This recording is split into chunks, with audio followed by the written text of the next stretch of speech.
the more you are yourself and the more you figure out what that means to you, the more you are able to understand what makes me, me. And this is not about work. This is not about your career. This is not about what you can do. This is not about how productive you are. The fundamental parts of you that make you, you really, a lot of people don't know it. You have to really sit back and think about what makes me, me. Hi, this is Amber Jay with Amber Jay Lights the Way, and today I wanted to talk to you guys about the really cool full moon in Aquarius coming up tomorrow, July 23rd. It's happening at 7:36 p.m. Pacific Standard Time. I'm in Los Angeles, so I'm on PST. So when a full moon happens, let me just explain a full moon. When a full moon happens, basically the sun is in one part of the zodiac. So right now the sun has just freshly moved into Leo. The sun is in Leo, and with a full moon, it means the moon is in the opposite sign of the sun. So if the sun is in Leo, the opposite sign of Leo is Aquarius. So that's why we consider this full moon to be the full moon in Aquarius. And the moon reflects the sun's light. So full moons are oftentimes a time of illumination. When you have the new moon, the moon is on top of the sun, and so it can't really reflect a lot of light. But standing across the sky from the sun can shine its light and the light gets reflected right back. The moon reflects the light back. So that is why full moons are a time of you can see everything. Things get revealed, especially when it comes to your feelings. Your feelings will reveal things to you. Your intuition will reveal things to you. It's kind of think about walking at night. On the night of a new moon, when you really can't see the moon in the sky, it's going to be really, really dark. You don't know what's coming up. So therefore, there's a lot of potential. There's a sense that you can sort of start things fresh and new with the new moon. But with the full moon, you can see everything. If you're walking at night and there's a full moon, the light of the moon lights everything up. And so things that you were not able to sense and see beforehand suddenly become a lot clearer. And this is really important and helpful because we have a full moon pretty much every 4 weeks, every month. And this is a time that shows you kind of where you're at, and what you need to continue doing, what's been working for you, and also what you need to let go of. So full moons are also a time of endings, the end of a cycle, a culmination of things, and it's a good time to do it because you can see exactly what it is you need to have your release your grip from. So with this full moon, there are some themes that are coming up with it. So again, the full moon is in Aquarius, and Aquarius is about the collective. It's about innovation. It is about society and community and your friend groups and the internet, things like that. I'm sure you're catching on to the theme.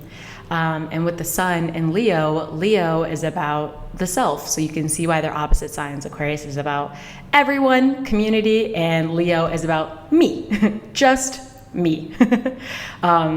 It's ruled by the sun, and the sun is the ego, the self. So it all makes sense. So when you have the sun in Leo and the moon in Aquarius opposite each other, making a full moon, there basically needs to be a balance between the self and society somehow. And since this full moon is at 1 degree of Aquarius, that is an Aries degree, and Aries, again, deals with the self, being a self-starter, having a belief in yourself. It deals with energy, physical energy that you are putting into things like confidence, things like that. And so what this full moon tells us is that there needs to be some form of self-advocacy and belief in oneself and confidence in oneself and your abilities and your creativity and things like that as a manner of contributing to where you are in your community, in society, in your friend group, things like that.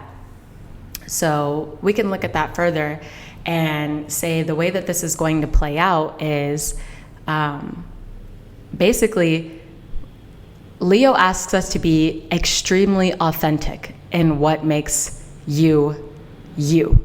You know what I mean? And so wherever it is that you are not truly being yourself, it's going to get lit up, like with the full moon. The full moon is going to show you, and it'll get shown to you in a way that's like, you can't keep going on like this, because like we need you, society needs you, your community needs you to be yourself and contribute the things that only you can do. And it may seem like oh, everybody else like does the thing that I do, or the thing that I want to do is not innovative enough. The thing that I want to do isn't original enough, or other people do the same thing. But this full moon is literally telling you that that's not true, and that the things that you do can only be specifically done by you. No one is ever going to come at something the same way that you're coming at it. Because of your specific astrology, because of your specific personality, your specific upbringing, all of those sorts of things contribute to making this like very personal touch that you can put on the way that you interact with people, the way that you care for your friends, or the way that you care for your family, the way that you do your work or go about your career, or really anything. This full moon is calling you to find where your values lie, find what you like to do, and find the things that genuinely make you you, and have some confidence in them because your community is going to need it, most specifically over the next month, but also in the long run. And this in turn helps you because you better your relationship with the people around you for that reason. It might seem scary at first. I want to emphasize that. It might seem scary at first because, you know, society tells us a lot of times that being ourselves fully like isn't the right way to go. It's like, be a little bit of yourself, be a little bit original, but like not all the way, because no one wants to deal with that. Like, that's too scary. No one wants to deal with someone who is different from the mainstream. But like, this full moon is quite literally telling us that it is our differences that like help us to work together better. And also with this full moon, this full moon, and so basically the moon and the sun, they are making some very specific and tight aspects, like very strong aspects with some other planets. So with the moon being in Aquarius, Venus just moved into Virgo. And Aquarius and Virgo speak to each other in an aspect called a quincunx. And it's a minor aspect, and basically it means there is some sort of minor frustration or irritation or adjustment that needs to be made when these two signs interact. So with the moon in Aquarius, Aquarius likes to think big picture. Aquarius wants to create, like I said, something innovative and contribute something large to society and feel like they're a part of things, but in a way that also like makes them different. But with Venus in Virgo, Virgo wants to look at the details. It wants to analyze. It wants to make sure we get to the nitty gritty, and it can be a little bit nitpicky. And Aquarius is kind of like, oh my God, what a drag. But with the fact that Venus is at 0 degrees, is a pretty strong degree of Virgo. Basically, it's like kind of having to make those adjustments. So it's like, yes, you want to contribute something big picture, or you want to maybe gloss over the details. But if you just look at the details a little bit, if you just double check your work, basically you'll have a better time doing what you want to do. And you'll have it'll give you a sense of like peace within your feelings, because the moon does deal with feelings. And then there's also the exact same aspect happening with Sun in Leo and Jupiter is in Pisces. Jupiter is retrograde right now, and it is at 0 degrees Pisces. So Venus and Jupiter are opposite right now, 0 degrees Virgo and 0 degrees Pisces. But with the Sun being in Leo especially the sun in Leo, wants to have all of the attention on itself, wants to put itself first, and wants to individuate itself. But when Jupiter also rules Pisces, so it's a pretty strong placement. When Jupiter is in Pisces, it is reminding us that that you're part of a greater whole, that it goes past just society, like how Aquarius rules over society. It goes past that. It's like we are all connected in the universe. We all share, common things. We all share love and we all share suffering. It goes deeper, and it's like, it's a water sign, things like that. So basically, the sun in Leo likes to have attention on it, likes to honor itself. But Jupiter is just simply reminding the sun in Leo that anything that you're doing for yourself will be most successful if you can share it and it contributes to like the love and compassion that is already present in the world.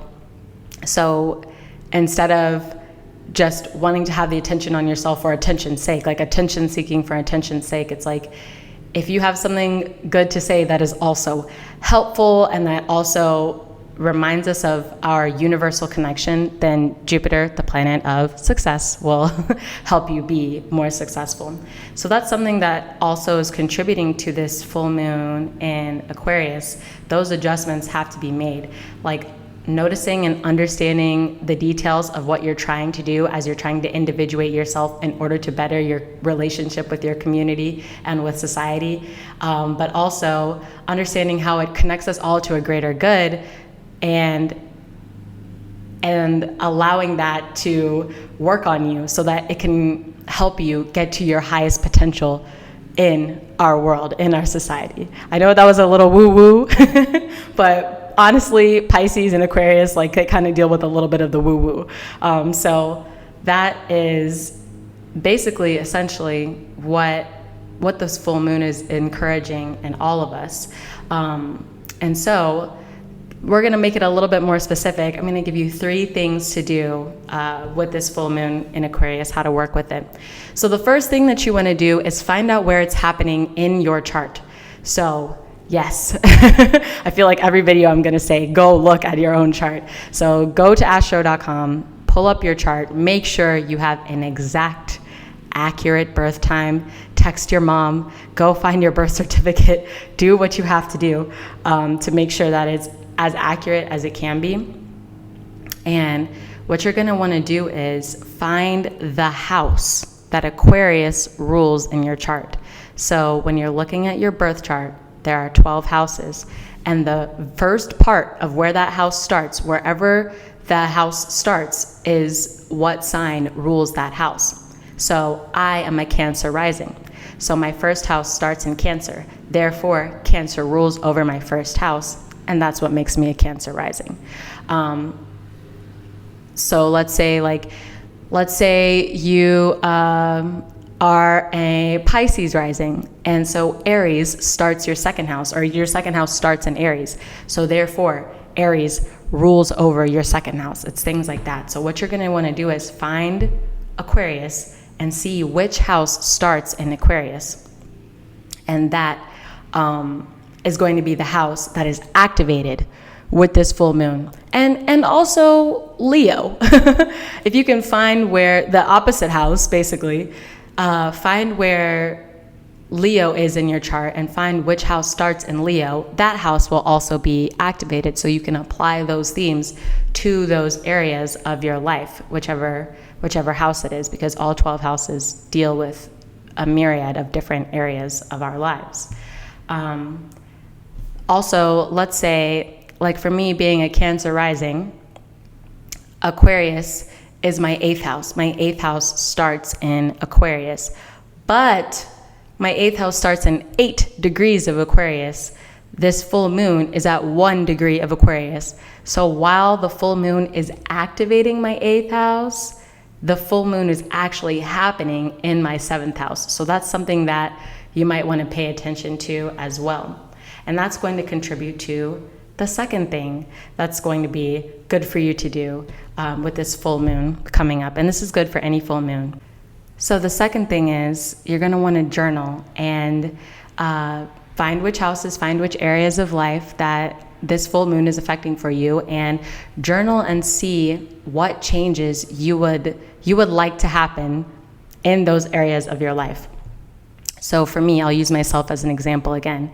The full moon is happening in my 7th house, but Aquarius rules my 8th house. So I'm going to look at the 7th house and 8th house areas of my life. So 7th house deals with relationships. The 8th house deals with like fears, anxieties, debts, other people's money, etc., etc. So I would be journaling. I am going to journal about what changes I would like to see in my relationship life, what changes I would like to see in how I go about getting my money, what changes I would like to see in how I'm confronting my fears, how I'm confronting my anxieties, etc., because those are 7th and 8th house things. And then just as a general tip, if you still feel like you would like a little bit more guidance on the themes of this full moon, you can always journal about the Aquarius and Leo themes that are just coming up just in general with this full moon. So what changes would you like to see in your friends, your community, your friend groups and organizations and things like that you belong to, how you interact and engage with the internet. Those are all things that Aquarius rules. And Leo rules your creativity, your authenticity, your confidence to be your true full self, your bravery and your courage to express yourself in all of the ways that feel authentic to you. So those are other themes that you could journal about to see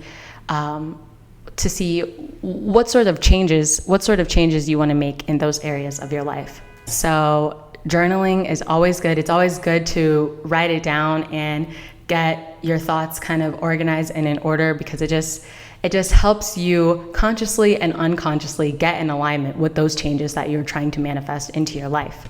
And then the last thing, my favorite thing, releasings. So once again, you do have to know what type of changes you want to see, what areas of life are being affected for you.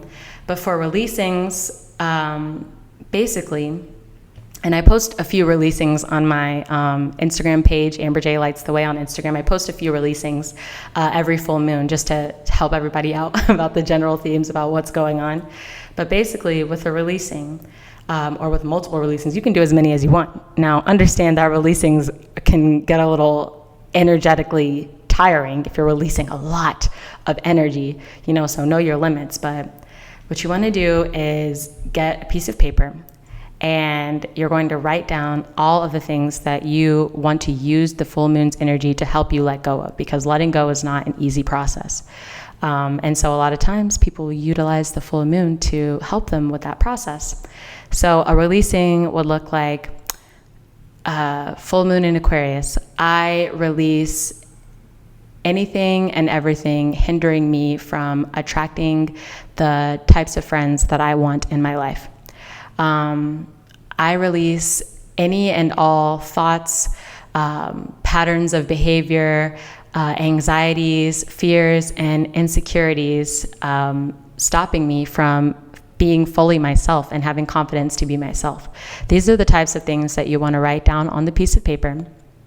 And after you write it down, you thank the universe, you thank God, you do whatever you need to do to show gratitude to this holistic energy for helping you release these things out of your spirit and out of your soul, out of your body, and into the world to be transformed into something more loving. So you say, I thank you, universe, for helping me release everything that I've written on this piece of paper in alignment with my highest and greatest good and the highest and greatest good of everyone involved. And you fold the paper up and you burn the paper. And after you burn it, you either put the ashes outside or flush them down the toilet. Basically, you just don't want to keep them around in your house because you're trying to release it and let it go, let it flow away from you. But yeah, it's as simple as that. And it can be a little bit of an emotional process, so make sure, that you're prepared for that.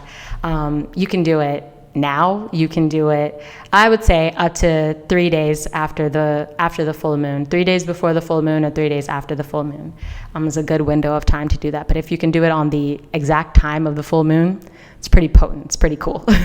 Or like a little bit after, like some hours after, then it's a pretty good and powerful time to do that. But basically, it just helps the energy release and rise up out of your soul. You're releasing any dense energy holding you back. So that way you can A, see clearly what the full moon will be illuminating for you over the next couple of weeks, and B, have a lighter spirit to draw into you what you're trying to manifest. And that's really valuable. So it's a good time to just let it go and breathe and utilize the energy of the universe to help you move on from things or have a different perspective on things, etc., etc. And I feel like I always say, the astrology is always a conversation. You are always having a conversation with the universe. That, there may be a full moon. You don't have to do anything about it. You don't have to utilize the energy. It's just a window of time. It's just a conversation. You don't have to talk back, but it would be in your best interest to do so. So with that being said, I hope this video has been helpful. You can follow me on Instagram for daily astro over at amberjaylightstheway. It's in the description box below. And then my personal is ambercjay, also on Instagram. And happy full moon in Aquarius, you guys. I'll be back with another video soon.